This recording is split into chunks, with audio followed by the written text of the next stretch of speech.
अस्सलामुअलैकुम। मेरा नाम यासिर है।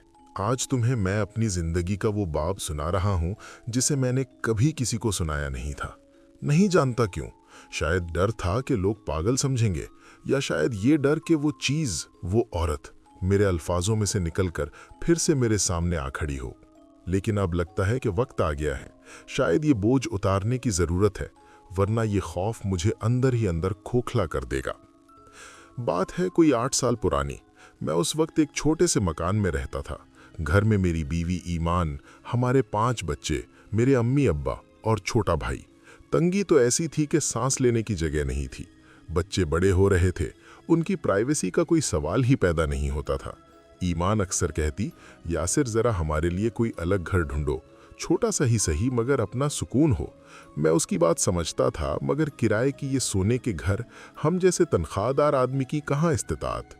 फिर एक दिन मेरा दोस्त और साथी कामरान, जो मेरे ही दफ्तर में था, दफ्तर की छुट्टी पर मुझसे मिला। बातें ही बातों में उसने कहा, यार यासिर, तुम्हारे लिए तो एक सुनहरी मौका है। मेरे घर के बिल्कुल साथ वाला मकान खाली है। मालिक ने बताया कि अच्छे किराएदार की तलाश है। तुम्हारी फैमिली बड़ी है, सोचो तो सही। घर बहुत कुशादा है, एक लॉन है और बच्चों के खेलने को सहन भी है। कामरान की बात सुनकर दिल ने छलांग लगा दी। कुशादा घर, लॉन, ये हम जैसे गरीब आदमी का ख्वाब होता है। उसी शाम मैं उस घर को देखने चला गया। घर वाकई खूबसूरत था। नई पेंट की हुई दीवारें, साफ सुथरा सहन और सामने एक छोटा सा लॉन। किराया भी मेरे हिसाब से मुनासिब था। मालिक साहब बड़े मुहज्जब आदमी लगे।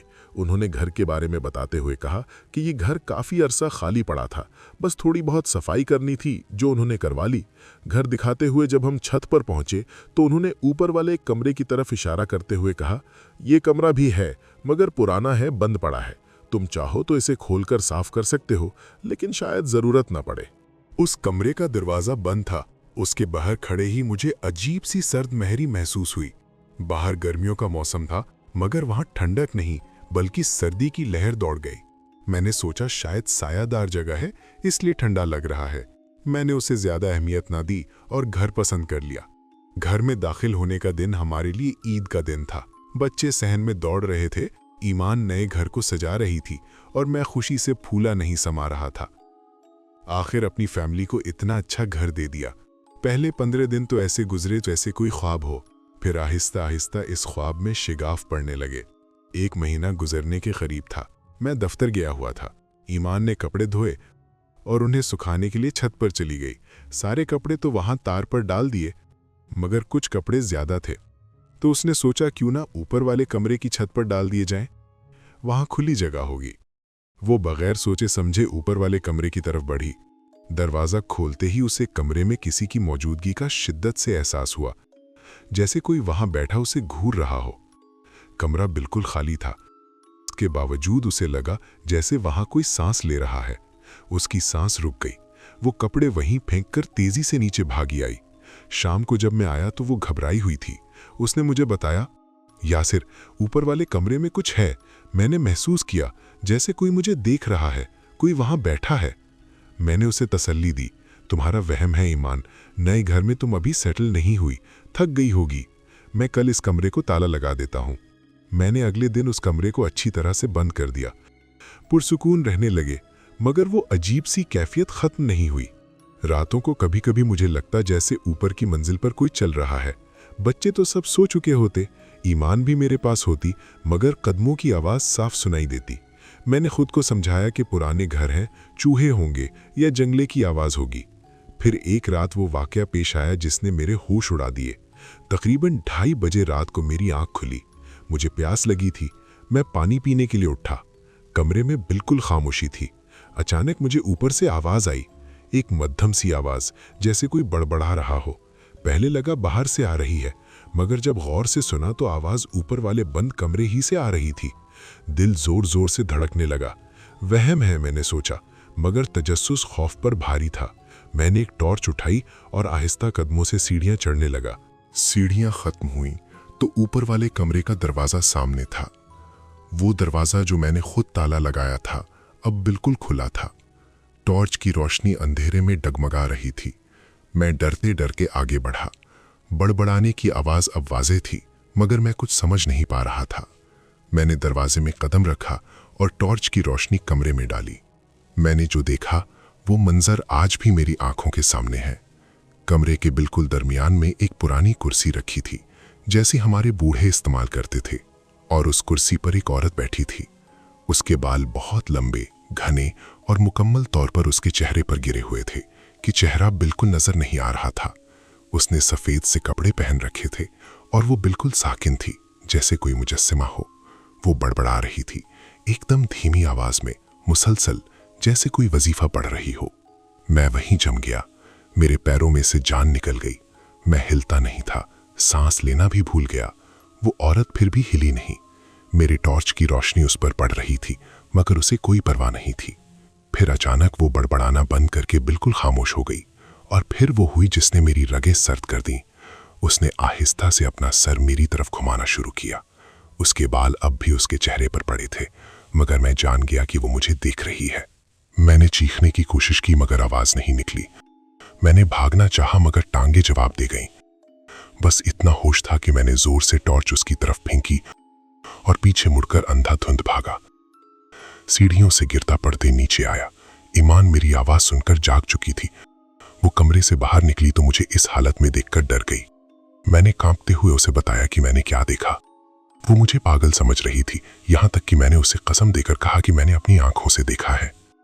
सुबह होते ही मैंने उस कमरे को फिर से ताला लगाया, इस बार मोटी जंजीर डालकर। मैंने खुद को तसल्ली दी कि दिन में कुछ नहीं हो सकता, मगर उस औरत का साया मेरे दिमाग पर छा गया था। कुछ दिन खामोशी से गुजर गए। हम दोनों ने इस वाकया का जिक्र करना छोड़ दिया, जैसे उसे नजरअंदाज करने से वो हकीकत नहीं रहेगी। मगर वो थी, और हमारी जिंदगियों में मजीद गहराई तक उतर रही थी। आखिरी वाकया 1 माह बाद हुआ। रात का वक्त था, तकरीबन 2:30 बजे होंगे। अचानक शीशा टूटने की जोरदार आवाज से नींद टूटी। आवाज बाहर से आई थी। मैं और ईमान एकदम चौंक कर उठ बैठे। मैंने कमरे की खिड़की से बाहर देखा, कुछ नजर नहीं आया। फिर हमने दरवाजा खोलकर बाहर झांका। लॉन में कुछ नजर नहीं आ रहा था। हमने सोचा शायद कोई जानवर है या पत्थर आकर गिरा है। ईमान ने कहा, मत जाओ यासिर, डर लगता है। मगर मैंने तौलिया उठाया और बाहर लॉन में जाने का फैसला किया। लॉन में कदम रखते ही मैं सुन्न हो गया। वही औरत, बिल्कुल वही लंबे बाल, सफेद कपड़े, बिल्कुल मेरे सामने खड़ी थी। अब उसके बाल उसके चेहरे पर नहीं थे, बल्कि पीछे थे, और उसका चेहरा वाजे था। खुदा करे तुम में से किसी को कभी ऐसा चेहरा देखना ना पड़े। आंखें बिल्कुल स्याह, जैसे कोई काली खाई हो, और जिल्द बिल्कुल सफेद, मुर्दा। वो मुझे घूर रही थी। उसके होठ हिल रहे थे, मगर आवाज नहीं आ रही थी।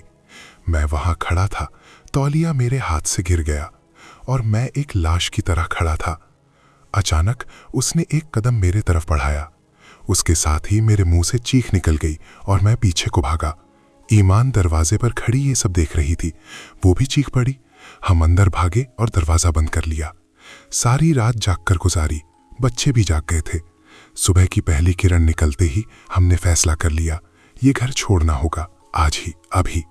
हमने बगैर किसी से कुछ कहे, बगैर मालिक को इत्तला दिए सारा सामान बांधा। घर के कोने कोने में वो औरत बसती थी। हमने एक रिक्शा किया और अपनी जिंदगी का सबसे कीमती सामान, यानी अपने बच्चों को लेकर इस घर से हमेशा के लिए निकल गए। पीछे मुड़कर देखने की हिम्मत नहीं हुई। कई साल गुजर गए। अब हम दूसरे शहर में हैं। बच्चे बड़े हो गए, मैं बूढ़ा हो गया हूं। लेकिन आज भी जब रात को अंधेरा होता है, जब घर में खामोशी छा जाती है, तो मुझे वो पुरानी कुर्सी, वो लंबे बाल, वो स्याह आंखें याद आ जाती हैं। आज भी मैं कभी कभी अपने घर की छत पर नहीं जाता, और जब भी कोई पुरानी कुर्सी खाली नजर आती है तो मेरा दिल धक से रह जाता है, कहीं वो उस पर न बैठी हो।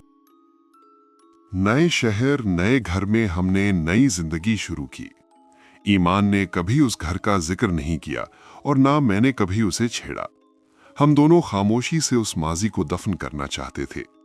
बच्चे भी उस वाक़े के बाद कुछे पड़ गए थे।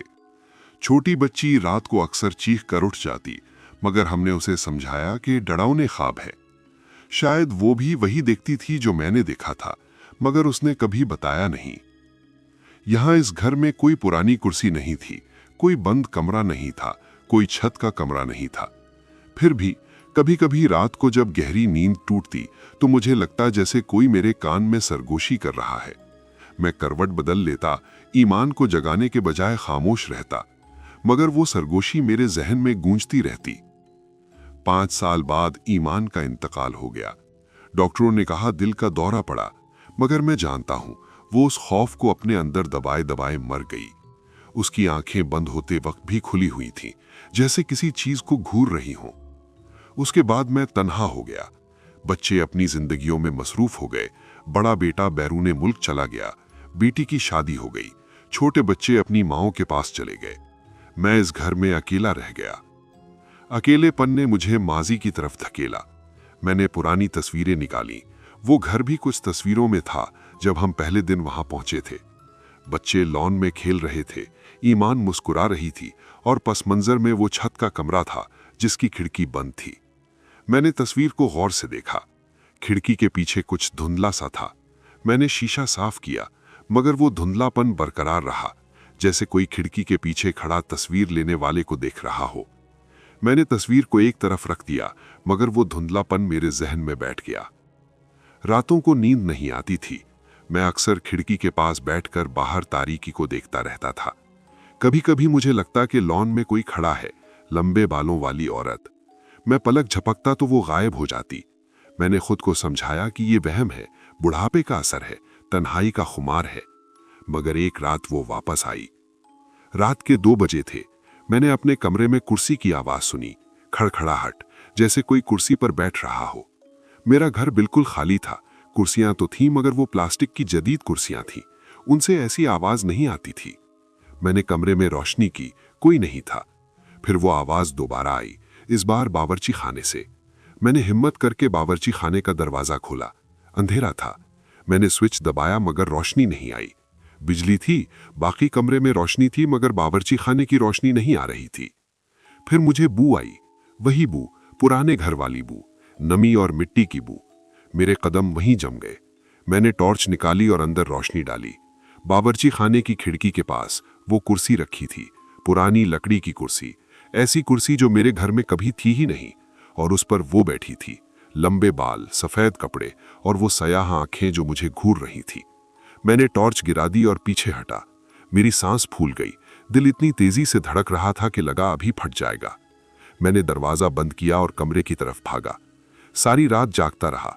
सुबह हुई तो मैंने बावर्ची खाने का दरवाजा खोला। वहां कोई कुर्सी नहीं थी, कोई बू नहीं थी, सब नॉर्मल था।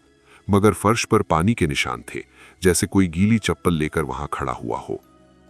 इस वाकये के बाद मैंने फैसला किया कि मुझे इस घर की हकीकत जानना होगी जहां हम कभी रहे थे। मैंने कामरान को फोन किया, मेरे उसी दोस्त को जिसने वो घर दिलवाया था। बहुत सालों बाद बात हो रही थी। मैंने उसे बताया कि मुझे इस घर के बारे में कुछ जानना है। वो खामोश हो गया। बहुत देर बाद बोला, यासिर, तुमने वो घर क्यों छोड़ा था, ये बताए बगैर? मैंने कहा, कामरान, मुझे अब बताओ, उस घर में क्या था? उसने आह भरी और कहा, यासिर, मैं तुमसे माफी चाहता हूं। मैं जानता था, सब जानता था। मैंने तुम्हें इसलिए वो घर दिलवाया क्योंकि मुझे लगा कि तुम मुसलमान हो, पढ़े लिखे हो, शायद वो चीज तुम्हारे साथ न कर सके। मगर मैं गलत था। क्या चीज? मैंने पूछा। उस घर में एक औरत मरी थी, कामरान बोला। बहुत साल पहले उस घर के मालिक की बीवी थी। वो औरत जहनी तौर पर बीमार थी। उसके शौहर ने उसे ऊपर वाले कमरे में बंद रखा हुआ था। लोग कहते हैं कि वो उसके साथ बहुत बुरा सलूक करता था। एक दिन वो औरत मर गई, ऊपर वाले कमरे में, उसी कुर्सी पर। उसके बाद से उस कमरे में अजीब हरकतें होती थीं, आवाजें, सरगोशियां, रोशनियों का टिमटिमाना। कई किराएदार आए और गए, कोई ठहरा नहीं। तुम्हारे बाद भी कई लोग आए, मगर कुछ दिन बाद भाग गए। अब वो घर खाली है। मालिक ने बेचने का इश्तिहार दे दिया है, मगर कोई खरीदता नहीं। कामरान की बात सुनकर मेरे रोंगटे खड़े हो गए। वो औरत जो मैंने देखी, वो इस घर की मालकिन थी। वो क्यों हमारे पीछे आई? क्यों ईमान को ले गई? क्यों मुझे छोड़ नहीं रही? मैंने उस रात कुरान पढ़ा, दम किया, दुआएं मांगी। मैंने सोचा शायद ये सब खत्म हो जाएगा, मगर वो नहीं मानी। अब वो मेरे ख्वाबों में आती है, कभी मेरे सिरहाने खड़ी होती है, कभी कमरे के कोने में बैठी होती है, और कभी आईने में मुझे घूरती है। मैंने अपने घर से तमाम पुरानी चीजें हटा दी, कुर्सियां तक बदल दी, मगर वो फिर भी आती है। अब मैं बीमार हूं। डॉक्टर कहते हैं ज्यादा दिन नहीं है। शायद यही वजह है कि मैं तुम्हें ये सब सुना रहा हूं। मुझे डर है कि कहीं मेरी मौत के बाद भी वो मेरा पीछा ना छोड़े। शायद उसे सुकून चाहिए, शायद वो अपनी कहानी सुनवाना चाहती है, शायद वो चाहती है कि कोई उसकी कब्र पर फातिहा पढ़े। मैं नहीं जानता, लेकिन अगर तुम में से कोई कभी उस घर के करीब से गुजरे जो हमारे पुराने शहर में है, नीली बाड़ वाला घर जिसके सामने लॉन है और छत पर एक कमरा है, तो उसके लिए दुआ कर देना। हो सकता है वो सुन ले, हो सकता है उसे सुकून मिल जाए। आज रात भी अंधेरा है और मैं जानता हूं वो आएगी। मैंने अपनी कहानी तुम्हें सुना दी, अब शायद मैं उसका सामना कर सकूं। अल्लाह हाफिज।